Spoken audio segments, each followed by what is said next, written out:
C'est une grande joie pour moi de me trouver parmi vous ce soir. È una gran gioia per me essere con voi stasera Et je vous remercie pour l'invitation qui m'a été adressée. e grazie per l'invito che mi è stato rivolto. C'est un sujet important qui nous est imparti. È un argomento importante quello di cui vorremmo parlare. Alors certains m'ont posé la question de savoir ce que je pensais des Gilets jaunes. Qualcuno mi ha anche chiesto cosa pensavo del movimento delle giacche gialle che in Francia, questo grande sciopero. Alors malheureusement, je n'ai pas beaucoup d'informations à vous donner à ce sujet. Devo dire che non è un soggetto su cui sia molto preparato, Mais il y a au moins une conclusion importante que nous pouvons tirer en rapport avec notre sujet de ce congrès. ma è vero che parlando di questo c'è almeno una conclusione importante da cui possiamo arrivare parlando del soggetto di stasera, C'est que la religion n'a pas le monopole de la violence. e cioè non è la religione ad avere il monopolio della violenza. Nous allons en rester donc au sujet qui a été prévu. È per questo che preferisco concentrarmi sul soggetto, sull'argomento che è stato previsto per queste sessioni, La violence dans l'Ancien Testament. e cioè la violenza nell'Antico Testamento. Alors je pense qu'il n'est pas nécessaire de produire de nombreux sondages d'opinion Non credo che sia necessario portarvi numerosi sondaggi di opinione pour être convaincu que la violence est un des sujets de préoccupation majeurs des Européens. per essere convinti che la violenza sia in effetti uno dei soggetti che più preoccupano gli europei. Et un livre récent a beau nous persuader ou chercher à nous persuader avec statistiques à l'appui Ed è un libro recente che cerca di convincerci sulla base di diverse statistiche que nous vivons certainement la période de l'histoire de l'humanité la moins violente. che viviamo in effetti nel periodo storico dell'umanità che forse è stato il meno violento di tutti.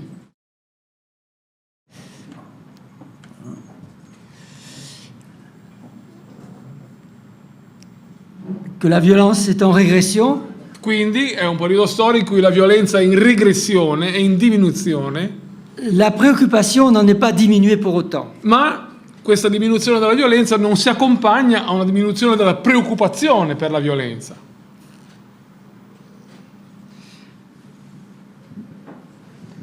D'ailleurs, dans ce livre, Ed ecco che in questo libro che vedete qua dietro on nous dit que la Bible n'est qu'une longue célébration de la violence, si dice qua che la Bibbia non è altro che una lunga celebrazione della violenza, Alors voilà une affirmation qu'il nous faudra revoir, che in effetti è un'affermazione su cui poi ci tratterremo più avanti, parce qu'il y a de la violence dans la Bible, mais dire que c'est une longue célébration de la violence. perché sì, è vero che nella Bibbia c'è della violenza, ma da qui a dire che la Bibbia è una lunga celebrazione della violenza ce ne passa.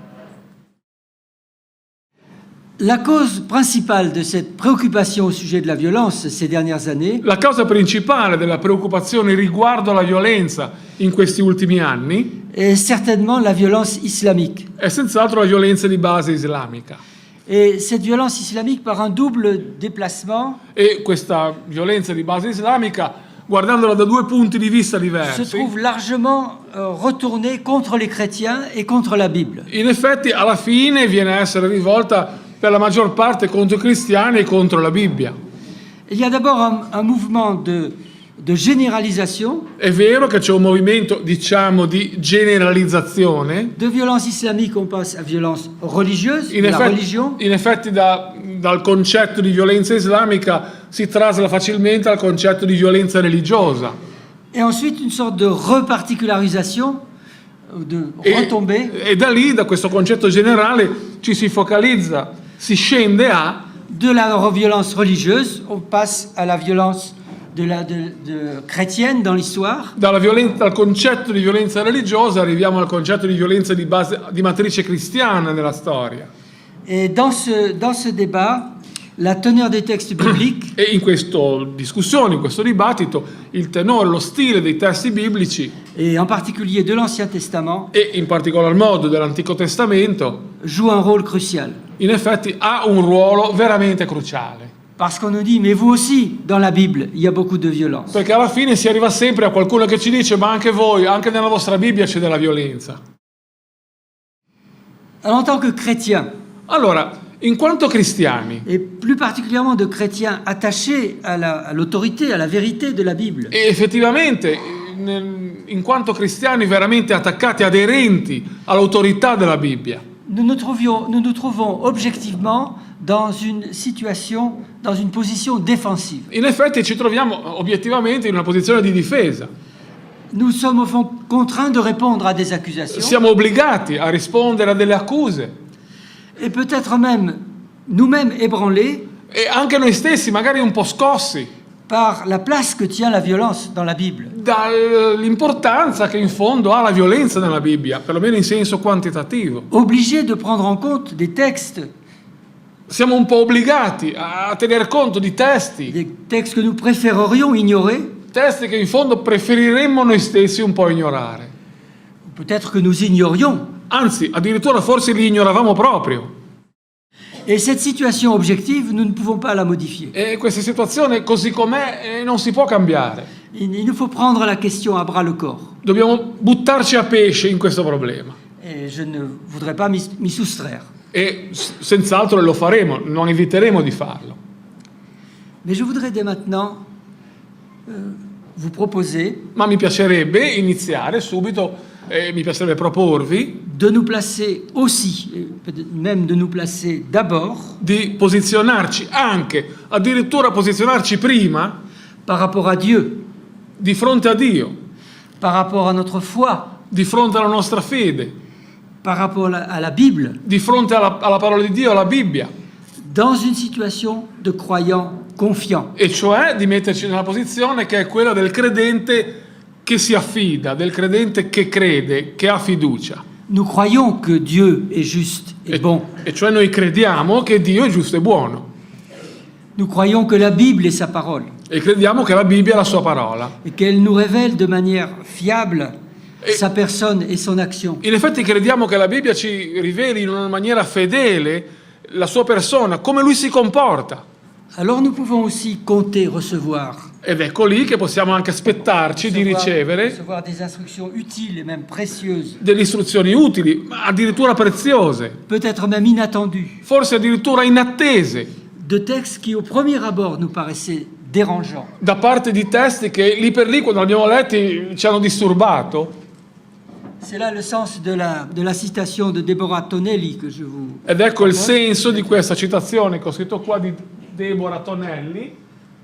Qual è l'utilità di comprendere passi biblici tanto distanti dalla nostra sensibilità religiosa piuttosto che ignorarli o, se potessimo, escluderli dal canone? Je présenterai tout à l'heure Deborah Tonelli. E più tardi vi spiegherò un po' chi è questa Deborah Tonelli. Alors, avant d'aborder directement la question, Per cui, prima di avvicinarci direttamente a quello che è la domanda, il m'a paru utile de faire un tour d'horizon de publication sur ce sujet, mi è sembrato utile farvi dare un po' un'occhiata generale a una serie di pubblicazioni su questo soggetto. un tour d'horizon qui vous permettra de remarquer, ou qui nous permettra de remarquer l'intérêt suscité par la question, Un'occhiata generale, come vi dicevo, che ci permetterà di verificare quanto sia l'interesse suscitato da questa domanda et les différentes directions dans lesquelles s'est orientée la recherche et la réflexion des chrétiens. e le diverse direzioni in cui si è orientata la ricerca, l'analisi cristiana e non di questo soggetto. Alors, je me suis livré à une petite analyse statistique. Per cui mi sono messo lì, ho cercato di fare una piccola analisi statistica. J'ai pris le site d'une faculté de théologie, établissement universitaire religieux, catholique. E ho italien. sono andato sul sito di una struttura religiosa, cattolica, diciamo, prestigiosa, L'université pontificale grégorienne, oui. l'Università Pontificia Gregoriana. Voilà. Et donc j'ai pris le mot violence Per cui sono andato lì, ho digitato la parola violenza, et j'ai cherché violence dans le titre. per cui ho messo là nei termini di ricerca violenza, Et notre recherche, violence dans le sujet. l'ho messo sia nel titolo che nel soggetto, Et voilà le résultat de cette analyse, puisque j'ai pris les livres 10 années en 10 années. e così ho sistemato la statistica su questo grafico. Vedete che sull'asse delle ascisse ho messo gli anni, decennio per decennio, e sull'asse delle ordinate c'è il numero, la quantità di pubblicazioni a questo argomento.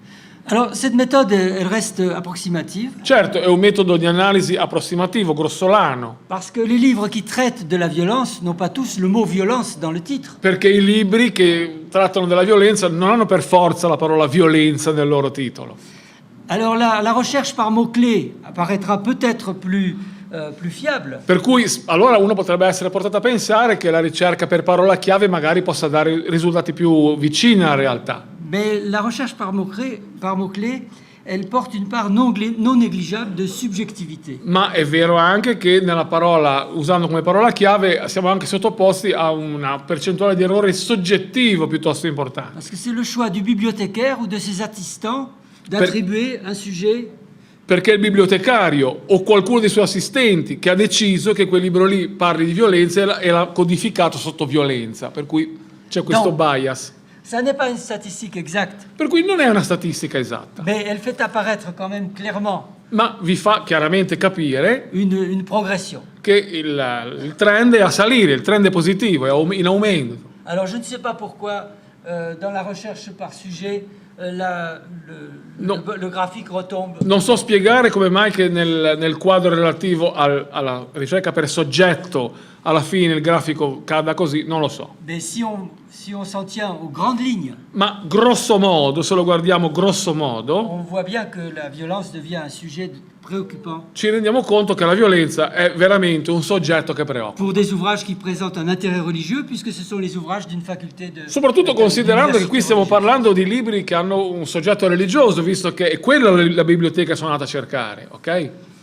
Alors, je vais essayer de vous présenter certains de ces titres Per cui pour que cercherò vous ayez davantage une idée de ce qui... di presentarvi alcuni dei titoli che sono nascosti in questa statistica, in modo che vi facciate un'idea migliore di quello di cui parlano.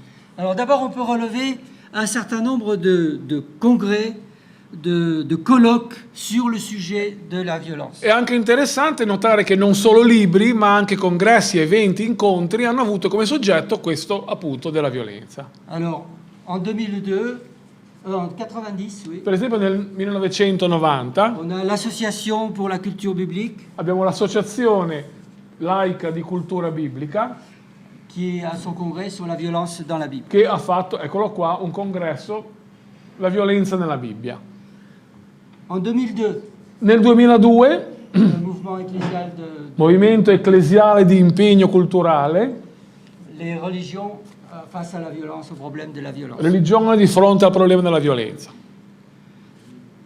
En 2003, Nel 2003 c'est un colloque qui réunit des chrétiens et des juifs ecco un evento che ha riunito sia dei cristiani che degli ebrei. avec le sujet vérité, liberté et violence. Vedete che si è intitolato Verità, libertà e violenza. Et enfin encore un autre colloque en 2006 E vi cito questo incontro del 2006, qui a donné lieu à une publication eccolo qua che ha generato questa pubblicazione avec certains articles particulièrement intéressants pour l'Ancien Testament, en particulier un article qui compare les législations anciennes et la législation biblique sur la question de la violence. per esempio la violenza nella Bibbia, e ci sono una serie di articoli, tra cui uno molto interessante che paragona la legislazione antica e quella dell'Antico Testamento su questo argomento molto interessante. C'est un article qui est remarquablement fait, Un articolo tra l'altro fatto molto bene, mais curieusement il ne tire aucune conclusion, che però stranamente non arriva a nessuna conclusione, mais il suffit de lire l'article pour avoir les conclusions. anche se in effetti se uno legge l'articolo lo capisce a che conclusione vuole arrivare, ma non sono riassunte. Donc ça c'est un premier type d'intérêt pour Ecco qua, per darvi la un'idea, question de la violence, una prima idea dell'interesse che l'argomento della violenza ha des colloques. in questa serie di eventi, di incontri. J'ai remarqué aussi qu'il y avait plusieurs livres qui avaient été traduits de l'allemand en italien. Mi sono anche reso conto che c'era un gran numero di libri su questo argomento tradotti dal tedesco all'italiano. Gewalt und Gewaltlosigkeit, la violence et la non-violence. Gewalt und Gewaltlosigkeit, cioè la violenza e la controviolenza. Un autre livre. Sempre, vedete, violenza e non violenza nell'Antico Oui, Testamento. voilà, c'est le même titre en allemand, mais ce ne sont pas les mêmes auteurs. Lo stesso titolo, un titolo molto simile ma con autori Là, diversi. l'éditeur principal, Norbert Lofink, est un des grands spécialistes de l'Ancien Testament. Questo, l'autore principale, è un grande esperto dell'Antico Testamento. Et un expert de l'Ancien Testament allemand, c'est toujours un grand expert de l'Ancien Testament. E ovviamente se un esperto dell'Antico Testamento è tedesco è doppiamente importante, ancora più grande degli altri. Encore un autre de Ecco Lope qua des Barres. un'altra produzione, un'altra edizione, L'eredità della violenza. Et enfin, un ouvrage d'un autre grand spécialiste de l'Ancien Testament, Erich Sänger. E questo Erich Sänger è un altro grande specialista dell'Antico Testamento e è stato tradotto questo suo libro, Un Dio di vendetta. C'est un livre sur les psaumes d'appel à la punition de Dieu, à la vengeance de Dieu. Questi salmi cosiddetti imprecatori, cioè sono i salmi in cui ci si appella, in cui si chiede la vendetta di Dio. Alors ces deux spécialistes, Norbert Lofink et Erich Sänger, sont des spécialistes catholiques. Sia Norbert Lofink che Erich Sänger, tra l'altro, sono esperti di religione cattolica. Alors il y a un auteur français ou belge, en tout cas francophone, C'è questo autore francofono di origine belga, un catholique professeur à l'université de Louvain, professeur d'Ancien Testament, è un professore dell'Antico Testamento all'Università di Lovanio, nella parte francofona del Belgio, qui s'est spécialisé dans les livres sur la violence. che si è specializzato proprio sui libri che trattano della violenza. Et tous ces livres sont traduits en italien. C'est Et- aussi une spécialité de André Venin. È molto interessante perché tutti i libri di André Venin sono stati tradotti in italiano, che è proprio una delle cose particolari di questo autore. Eccone qua uno, per esempio, Non solo di pane. voilà, Non di solo pane, violenza e alleanza nella Bibbia, La violence et la vie. dalla violenza alla speranza. Perché tanta violenza? Scacco al re. Oui, alors ça c'est un livre qui s'intéresse à la façon dont la violence est décrite dans le livre des juges. Ecco, questo qui è un libro che si concentra in modo particolare sul modo che il libro dei giudici ha di raccontare la violenza. Et puis le dernier, il a été publié la même année en français et en italien. Questo libro, l'ultimo, è stato pubblicato lo stesso anno, nel 2017, sia in italiano che in francese, e si chiama appunto Salmi censurati. Et c'est encore un livre sur les psaumes. Di nuovo, come abbiamo visto in quello di origine tedesca, tedesca, un libro sui salmi, e parla dei salmi che normalmente vengono citati in secondo piano perché hanno un linguaggio molto violento. Alors encore deux livres traduits du français. Guardate un altro libro, un altro paio di libri tradotti dal francese. Donc ça c'est un petit livre de Thomas Römer. Questo qui è un libretto di Thomas Römer che si chiama appunto I lati oscuri di Dio, crudeltà e violenza nell'Antico Testamento. C'est un professeur protestant. Un professore Il était protestante professeur à Lausanne. che ha insegnato a Losanna, Il est actuellement professeur au Collège de France. C'est une des grandes institutions. che e oggi insegna in un'istituzione molto prestigiosa che si chiama Le Collège de France. Et l'autre livre aussi, Et quoi ce sont essentiellement des professeurs de théologie protestants. Una serie di professori teologici di teologia protestante che hanno scritto questo libro, Oui, avec de nouveau l'inévitable André Venin. e di nuovo André Venin, eccolo qua, lo vedete, che è sempre lui che si occupa di questo argomento. Alors là, c'était des traductions. Je m'intéresse, je vous propose, mentionne aussi des auteurs écrits en italien. Queste erano delle traduzioni in italiano di libri, tanto per darvi un'idea, ma vi dico anche qualche libro scritto direttamente in italiano. Oui.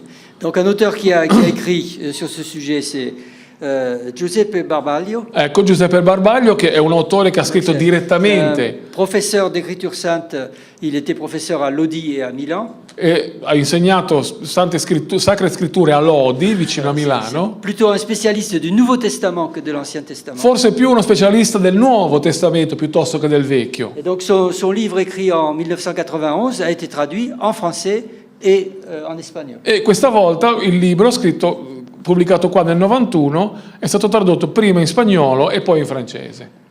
Il y a encore un autre volume qui a été publié après sa mort. dello puisqu'il est- stesso autore, morto nel 2007, pubblicato postumo nel 2011, Pace e violenza nella Bibbia. C'est une collection d'articles qu'il a écrits pour des encyclopédies. Una collezione degli articoli che Giuseppe Barbaglio ha scritto per delle enciclopedie. Notre auteur, Donatella Scaiola, Un altro degli autori che vorrei presentarvi è Donatella Scaiola, donc elle est professeure à l'Université pontificale Urbania. Urbania, professoressa a Urbania, facoltà pontificia, Professeur d'Ancien Testament, professoressa di Antico Testamento, et elle a écrit sa thèse de doctorat sur le livre des psaumes. e ha scritto la sua tesi di dottorato sul libro dei Salmi. Alors le sujet qu'elle a traité est un sujet spécifique de la lecture féministe de la Bible. Tra l'altro ha trattato un soggetto molto specifico, e cioè la lettura femminista della Bibbia. Elle étudie les histoires d'Agar, E ha studiato la storia di Agar, Dina, di Dina, la fille de Jephthé, la figlia di Jefte, la concubine du Lévite, la concubina del Levita, Michal, Michal, la première femme de David, la prima moglie di Davide, et Tamar. e Tamar. Donc ce sont des figures classiques de la lecture féministe. Figure classiche, diciamo, di questa lettura femminocentrica della Bibbia. Et elle étudie donc ces narrations et elle discute aussi de l'intervention de Dieu ou de la non-intervention de Dieu dans ces histoires terribles. E l'autrice analizza queste storie, in particolare si concentra sull'intervento o sul non intervento di Dio in queste storie spesso così tragiche. Et voilà une phrase que j'ai voulu retenir de son... Ed ecco una frase che vi cito, che ho letto nel suo libro e volevo citarvela: la scrittura ci invita a confrontarci con tutto quello che alberga dentro di noi, violenza, ambiguità, mediocrità, paura, eccetera.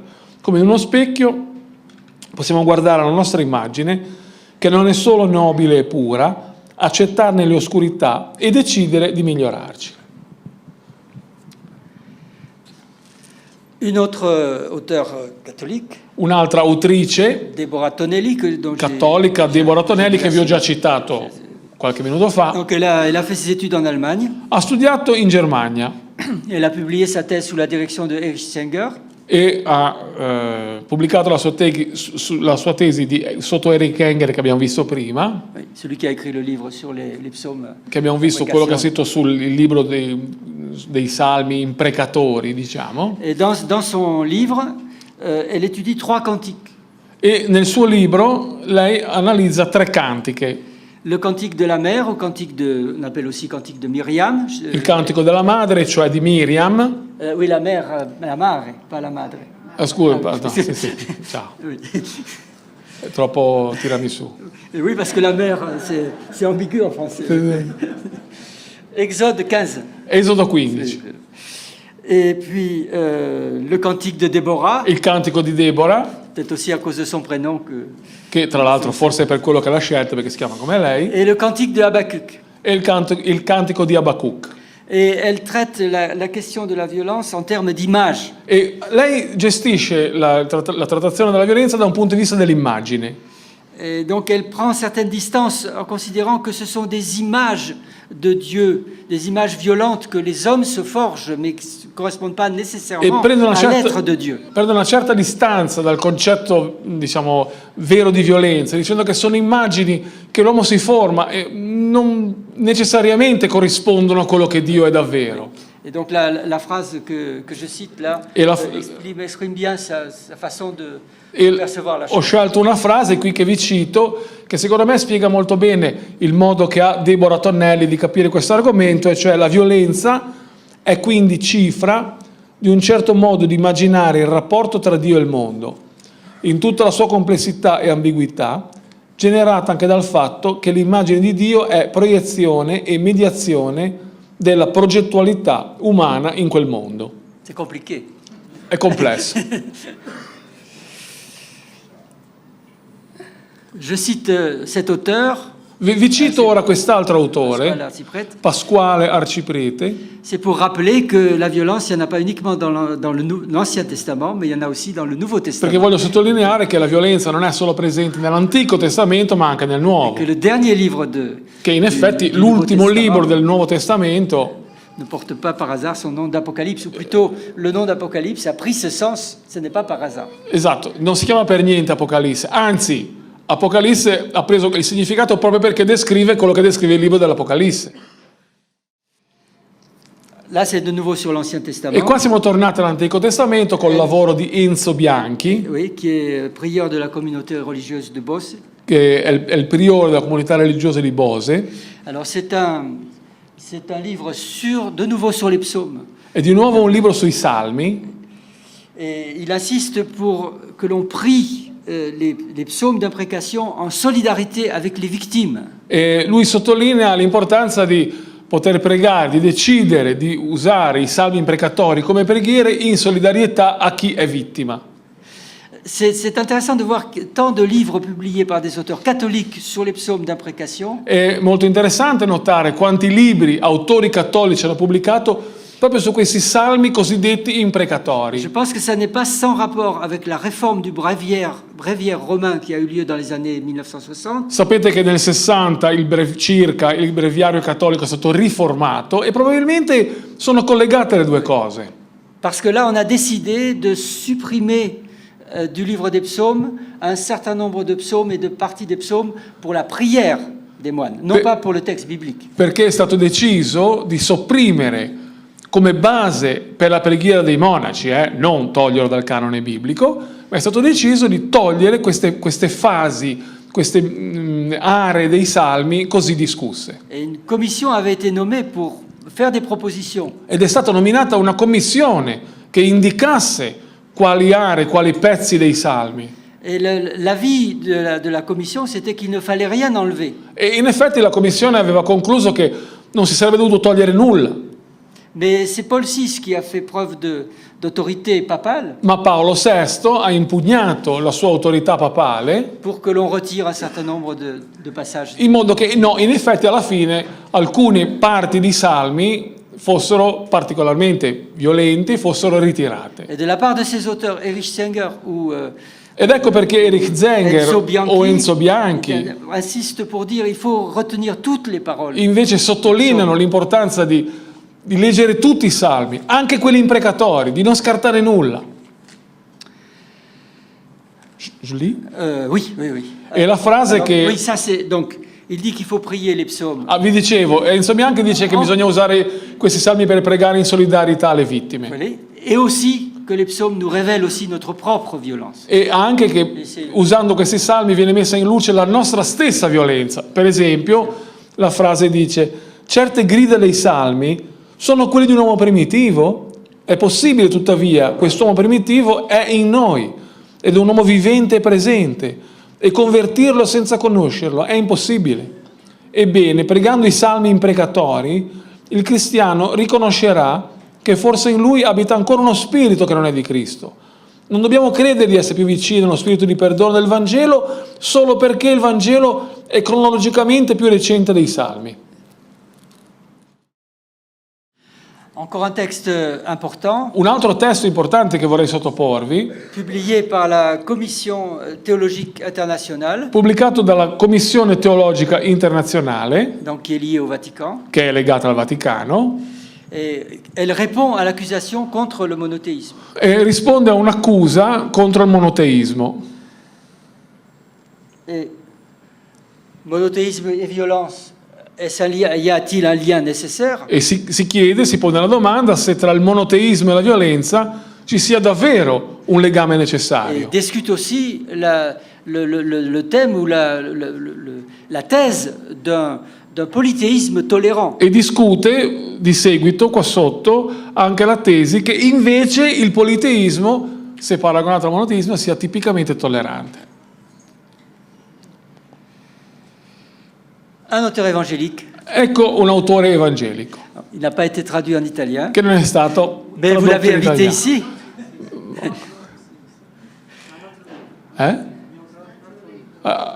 On a traduit un autre livre. Un autre Davide. livre, voilà. Et vous avez eu le plaisir de l'entendre ici, je crois. Ma so che avete avuto anche il piacere di ascoltarlo di persona. Alors, c'est l'ouvrage qu'il a écrit, là, qui est traduit en français, qui est traduit en espagnol. Ok, questo libro di cui sto parlando è stato tradotto in francese, in spagnolo, Oui, peut-être que là, le titre ne se voit bien. Il Dio che non capisco, God, I don't understand. Seigneur, je ne comprends pas. il Dio che non capisco. C'est un ouvrage qui est remarquable parce qu'il traite de manière plus générale la question du mal. Un lavoro veramente interessante perché tratta da un punto di vista un pochino più generale il problema del male. Et dans cet ouvrage qui traite de la question du E mal, in questo contesto, in questa opera che tratta appunto del problema del male, il donne une place importante à l'extermination des Cananéens. dà una parte importante al trattare lo sterminio dei Cananei. C'est l'un des 4 chapitres majeurs de son livre. È uno dei 4 capitoli più importanti di questo libro. Il y a 52 pages sur ce sujet, sur 300 pages. E l'autore dedica 52 pagine su 300 a questo argomento. Chapitre 1er, le problème du mal et de la souffrance. Capitolo 1 è il problema del male e della sofferenza. Chapitre 2, 3, la croix. Il capitolo 3 è la croce. Chapitre 2, l'extermination des Cananéens. E il capitolo 2 è lo sterminio dei Cananei. Donc il y a une remarquable originalité dans ce livre. E devo dire che mi sembra che ci sia un'originalità in questo libro. Si on pense au problème de la violence, de l'extermination des Cananéens, Perché se pensiamo al problema della violenza, allo sterminio dei Cananei, le problème est traité dans un livre qui parle en général de la violence et du mal. che è gestito, Du mal. è raccontato in un libro che parla della violenza in generale, ma del male in particolare, Et pour traiter le problème de la violence, e per parlare del problema della violenza c'est particulièrement remarquable qu'il y ait autant de place qui soit donnée à l'extermination des Cananéens. è interessante notare quanto posto sia stato dato a questo problema dello sterminio dei Cananei. Il va falloir s'arrêter un petit moment pour que je change. Adesso mi fermo un attimo, ci fermiamo un attimo, perché io devo cambiare qua il PowerPoint. Quand on aborde une question, Se ci avviciniamo a un problema, un argomento, il est toujours préférable d'arriver à s'entendre sur ce quoi on parle. sarebbe bene fin dall'inizio capirci bene su quello di cui stiamo parlando. Alors, il ne s'agit pas du tout de refaire le dictionnaire. No, non si tratta certo di metterci qua e rifare il vocabolario. Le dictionnaire, il se fait très bien, C'è lì, va bene, così com'è. mentionnant tous les usages possibles d'un mot. Tra l'altro si dilungano sempre nell'elencare tutti i possibili usi di una parola, Il s'agit simplement de clarifier les choses ma è importante invece chiarire le cose, l'argomento, si nécessaire. se ce ne fosse la necessità. Alors le mot violence est un mot de notre langage courant Allora, certamente violenza è una parola che usiamo continuamente et il est constamment associé à des faits concrets. e in effetti quando si parla di violenza sempre si associa a dei fatti concreti.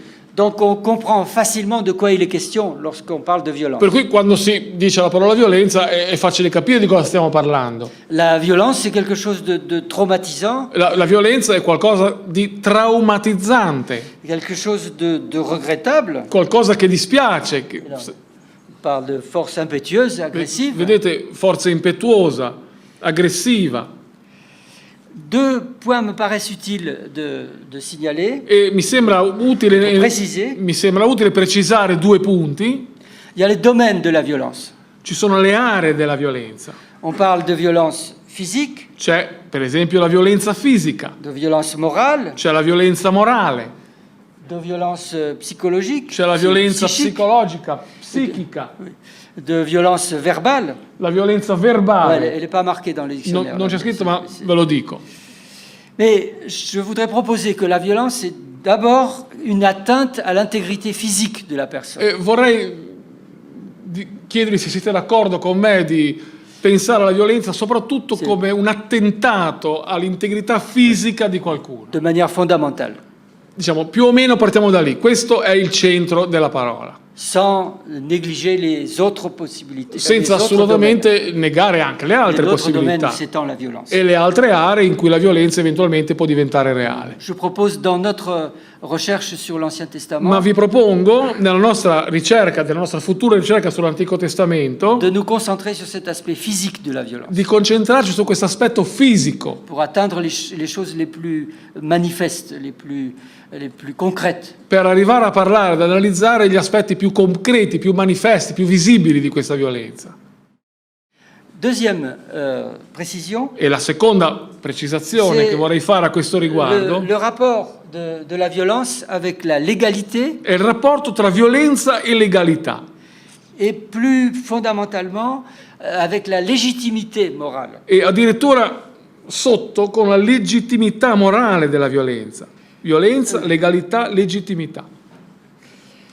Oui, ou plutôt rapport entre légitimité et violence. E addirittura il rapporto tra legittimità e violenza. Puisque la violence est perçue comme quelque chose de négatif, E visto che la violenza è considerata come qualcosa di negativo, une chose regrettable au moins dans l'absolu, una cosa che dispiace, che vorremmo evitare, almeno in termini generali.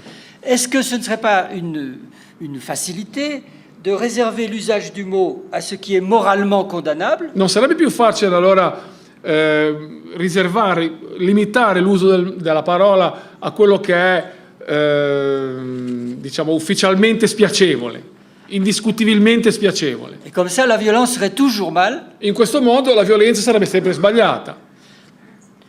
Et si on reconnaît comme légitime un certain usage de la force, Ma se riconosciamo come legittimi alcuni usi della forza, alors on va refuser de lui donner le nom de violence. allora in questo caso non la potremo chiamare On violenza. va dire non, ça c'est pas de la violence, No, no, no. c'est l'usage de la force. No, questa non è violenza, questo è uso legittimo della forza.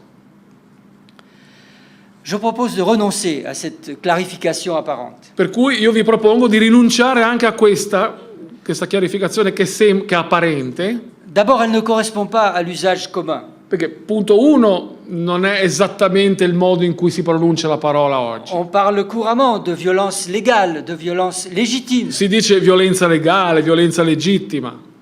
Et puis, en second lieu, E poi cette distinction nourrit l'illusion de clore le débat par le vocabulaire.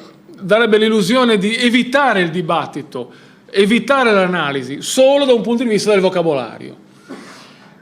Le débat qu'il y a entre celui qui récuse tout usage de la violence E invece è un dibattito molto vivo tra chi rifiuta ogni utilizzo della violenza, c'est une position radicalement non violente, cioè chi fa propria una posizione assolutamente non il y a violenta. toujours une solution non violente, C'è sempre una soluzione non violenta, dice chi crede une così. solution violente est toujours mauvaise, E una soluzione violenta è sempre sbagliata, è sempre negativa. et de l'autre côté, E quelqu'un dall'altra parte ci sarà qualcun altro va estimer légitime, che penserà invece come legittimo, dans certains cas, in certi casi, avec certaines limites, con certi limiti, l'usage d'une force qui peut porter atteinte à l'intégrité physique l'uso de la personne. di una forza che può persino arrivare a minacciare l'integrità fisica di una persona. Donc il y a un débat, Per cui c'è un dibattito et il vaut mieux laisser le débat ed è meglio rispettare questo dibattito se prolonger que d'essayer de le résoudre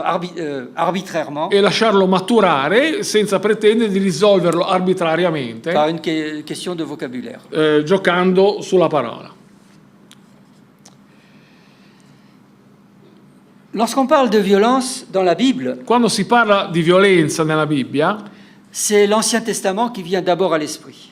si pensa per prima cosa all'Antico Testamento. Et c'est bien sur l'Ancien Testament que toute notre attention va se porter. E in effetti è proprio sull'Antico Testamento che la nostra attenzione si concentrerà, Et c'est là qu'est plutôt mon domaine de compétence. che tra l'altro è anche l'area che io conosco meglio, è la mia area di competenza.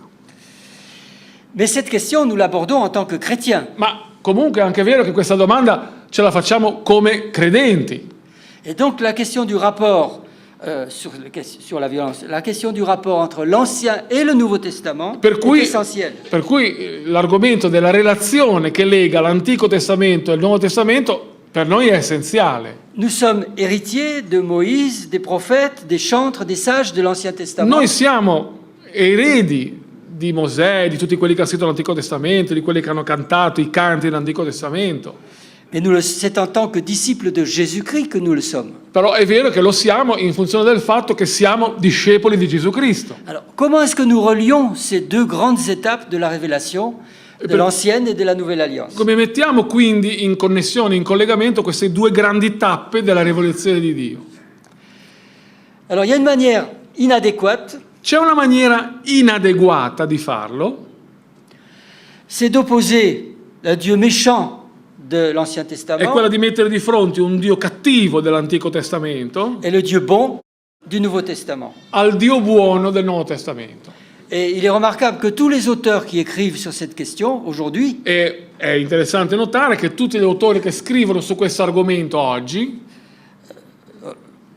rejettent cette perception de la manière la plus énergique. rifiutano questo modo di vedere le cose, lo rifiutano in un modo assolutamente energico. Voici par exemple comment s'expriment les auteurs de la Commission théologique Per internationale. esempio la Commissione Teologica Internazionale ha scritto queste note: la sommaria opposizione tra un Dio maligno, dell'ira e della guerra, e un Dio buono, dell'amore e del perdono, assunta come chiave ermeneutica discriminante tra la rivelazione ebraica, da ripudiare, e quella evangelica, da accogliere, è stata respinta fin dagli inizi dell'era cristiana. In particolare è stata respinta con ferma determinazione l'opposizione radicale tra un Dio cattivo dell'Antico Testamento e un Dio buono del Nuovo Testamento. Alors je vais proposer Per cui vi proporrò une façon d'articuler l'Ancien Testament et le Nouveau Testament sur cette question. un modo di collegare l'Antico Testamento al Nuovo da questo punto di vista. Et pour le faire, je partirai des consignes données par Jésus. E per farlo vi partiremo da quello che Gesù ha lasciato detto, dagli ordini, dalle indicazioni di Gesù. Puis après des nouvelles directives de Jésus par Diciamo- rapport à ce qui a été enseigné dans l'Ancien Testament. Diciamo alle nuove direttive che Gesù ha dato in rapporto a quello che era stato insegnato nell'Antico Testamento. Ces nouvelles directives, elles sont rapportées dans le Sermon sur la montagne. Queste nuove direttive ci vengono raccontate all'interno del Sermone sul Monte, Avec le schéma général, che all'interno del contesto generale vous avez appris qu'il a été dit aux anciens, sapete che è stato detto agli antichi, mais moi je vous dis. ma io vi dico. Et les deux dernières oppositions ou Et approfondissements de le message de l'Ancien E i Testament due ultimi concetti, diciamo, come sono approfonditi in questo senso, concetti dati dall'Antico Testamento, concernent la violence. concernono proprio la violenza. Vous avez appris qu'il a été dit œil pour œil, dent pour dent. Avete udito che fu detto agli antichi occhio per occhio, dente per Mais dente, moi je vous dis de ne pas résister. ma io vi dico di non opporvi al malvagio. Vous avez appris qu'il a été dit tu aimeras ton prochain, tu haïras ton ennemi. Avete udito che fu detto agli antichi amerai il tuo prossimo e odierai il tuo nemico, Mais moi je vous dis, ma io vi dico aimez vos ennemis, amate i vostri priez nemici pour ceux qui vous e persécutent pregate per quelli che vi perseguitano et qui vous maltraitent. e che vi maltrattano. Ces nouvelles directives Per de cui Jésus, queste nuove direttive da parte di Gesù je propose de les comprendre vi propongo dans l'ensemble de la nouvelle mission que Dieu donne à ses disciples. di, Jésus donne à ses disciples. di integrarle nella missione, nella nuova missione, nel nuovo mandato che Gesù dà ai suoi discepoli. Ce mandat, il est bien expliqué à la fin de l'évangile selon Matthieu, au chapitre 28. Alla fine del Vangelo secondo Matteo, al capitolo 28, si parla chiaramente di questo argomento e dice: Faire de toutes les nations des disciples. fare discepoli tutti i popoli. Oui, là, peut-être un petit mot sur faire disciples toutes les nations, parce que Due parole su fare ah. discepoli tutti i popoli. il faut bien comprendre que nation, ici, Ok. ne veut pas dire qu'il faut faire les nations elles-mêmes disciples de Jésus. Nazioni, nell'originale, popoli, per quanto riguarda la nostra traduzione, sottolinea, non dice che bisogna fare delle nazioni i discepoli di Gesù. Nation est mis pour les gens de toutes les nations. Si sottintende, come tradotto qua, la gente delle nazioni, tutta la gente di quelle nazioni Il deve y essere a un fatta usage discepolo. non collectif et individuel du mot nation qui est bien perceptible dans le Nouveau C'è Testament. un esempio collettivo non collettivo collettivo. dell'uso della parola nazione, che è molto chiaramente utilizzata in quest'area.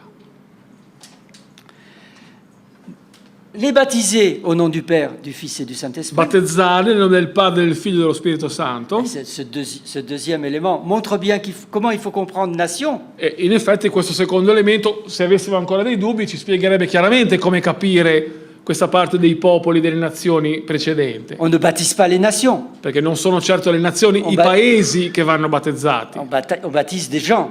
Si battezzano le persone. Ripeto, nella nostra traduzione è più facile capire perché dice i popoli. Et troisième volet, enseignez-leur à observer tout ce que je vous ai enseigné. E il terzo punto è insegnare loro a osservare tutto ciò che io, Gesù, vi ha comandato. Cette mission, on la retrouve dans d'autres mots, Questa missione, questo mandato si trova espressa in un'altra forma dans les autres évangiles negli et dans le altri livre des Actes. Vangeli e nel libro degli Atti. Dans l'évangile selon Luc, Per esempio, nel Vangelo di Luca, nel suo nome saranno predicati a tutti i popoli la conversione e il perdono dei peccati.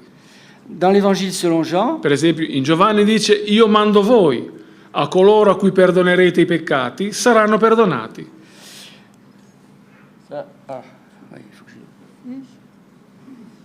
dans l'évangile de Marc, Ed ecco in Marco che dice: andate in tutto il mondo e proclamate il Vangelo a ogni creatura. et au début du livre des Actes. E infine all'inizio del libro degli Atti, dove dice: di me sarete testimoni a Gerusalemme, in tutta la Giudea e la Samaria e fino ai confini della terra. Juste avant l'ascension de Jésus. E poco prima dell'ascensione di Gesù. Donc, c'est pour réaliser cette mission Allora, in poche parole, per rendere reale questa missione, questo mandato, que Jésus affirme qu'il a reçu les pleins pouvoirs dans le ciel et sur la terre, e per renderlo reale, per farlo succedere, che Gesù dice di aver ricevuto la piena potenza sulla terra e in cielo. et c'est pour que cette mission soit réalisée E per realizzare questa missione, que Jésus a promis che Gesù ha promesso d'être avec nous tous les jours jusqu'à la fin du monde. di essere con noi tutti i giorni fino alla fine del mondo. Nouvelle consigne. Per cui una nuova indicazione, Nouvelle mission una nuova missione et une nouvelle identité. e una nuova identità. Le peuple de Dieu n'est plus une nation, Il popolo di Dio, da questo punto di vista, non è più una nazione, c'est une communauté de croyants. ma è un insieme di credenti.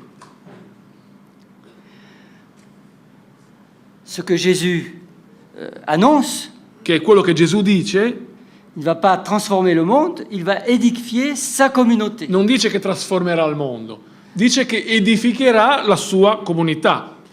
Et lorsque l'apôtre Pierre parle aux croyants, il dit, vous êtes la nation sainte, le peuple élu. E quando l'Apostolo Pietro parla ai credenti, è lì che dice: siete voi che siete una stirpe eletta, un sacerdozio regale e una nazione santa.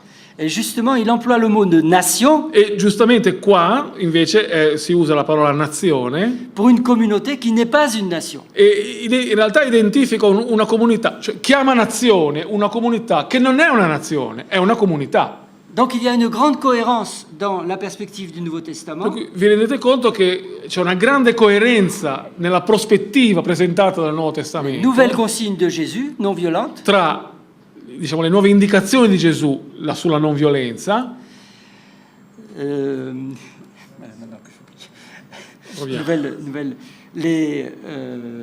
La nouvelle mission. Nouvelle mission, voilà. La Nouvelle mission. nuova missione, il nuovo mandato Et la nouvelle identité. e la nuova identità.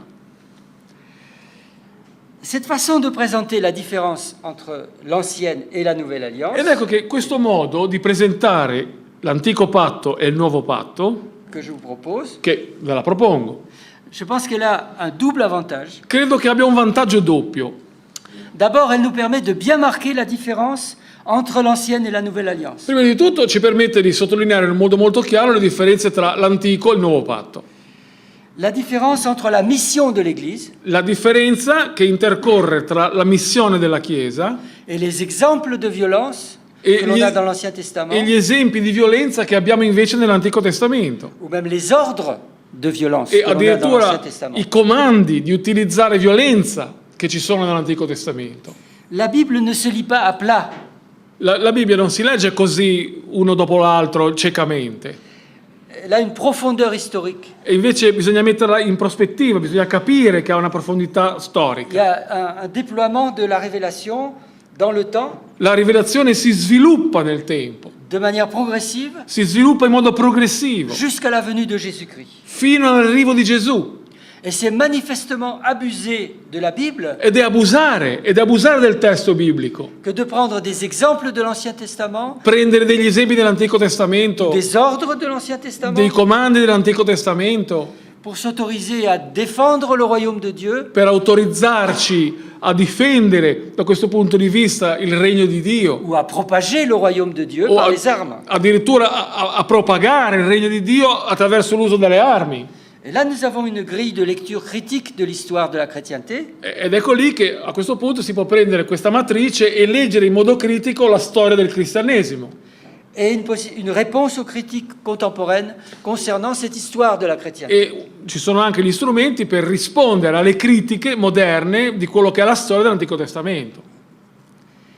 Le deuxième avantage, Il secondo vantaggio di questa relazione che vi propongo c'est de laisser ouverte la question de l'usage légitime de la violence. è di lasciare aperta in risposta la questione dell'uso legittimo della violenza, Il peut y avoir parmi nous chrétiens des opinions différentes. su cui può darsi che anche tra noi credenti presenti ci siano delle sensibilità diverse. Donc, usage légitime de la violence Utilizzo legittimo della violenza pour sauvegarder tant bien que mal la justice et la paix, per salvaguardare bene o male la giustizia, la pace, ce qui n'est pas la mission de l'Église. che in effetti non è la missione della Chiesa.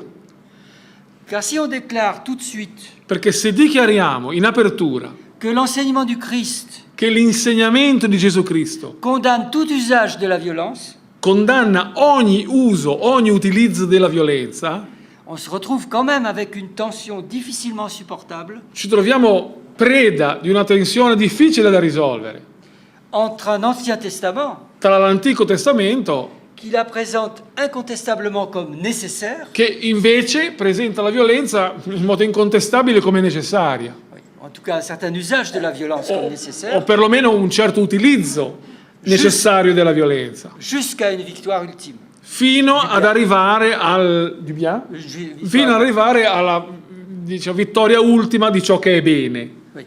Mais ce n'est pas cet usage qui permettra d'arriver à la victoire. Ma in effetti non è l'uso della violenza che permetterà di arrivare a questo fine buono. Mais tant que cette fin n'est pas arrivée, E fino a che non siamo arrivati a questo traguardo buono, l'usage de la violence peut être nécessaire. l'uso della violenza può essere necessario. Donc là, il y aurait une tension difficilement supportable Ci troveremo quindi preda ad una tensione difficilmente risolvibile entre l'Ancien Testament et le Nouveau Testament, tra l'Antico e il Nuovo Testamento, qui la déclarerait absolument condamnable. che invece, da questo punto di vista, la dichiarerebbe come assolutamente condannabile.